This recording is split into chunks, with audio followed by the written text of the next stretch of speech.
Hi friends, আজকের ভিডিওটা একটু অন্যরকমভাবে শুরু করলাম। এখানে দেখুন আমরা তিনজন মিলে রেডি হয়ে গিয়েছি আজকে রিলেটিভের বিয়েবার্ষিকীতে আমরা যাবো বলে।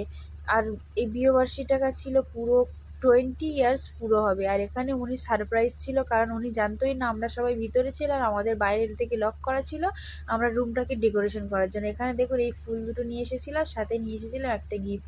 আর এখানে সবাই মিলে মজা করে বিয়ের মতো সব কিছু করে রিচুয়ালস পালন করছিল।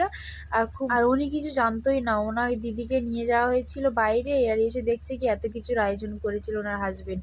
আর এখানে সবাই মিলে খুব মজা ঠাট্টা করছিলাম। আর আমার ব্লগটা যদি ভালো লেগে থাকে অবশ্যই লাইক কমেন্ট শেয়ার করে দেবেন। আর এখানে দেখুন এবার কেক কাটার পর্ব চলে এসেছে, এবার সবাই মিলে কেক কেটে নেবো।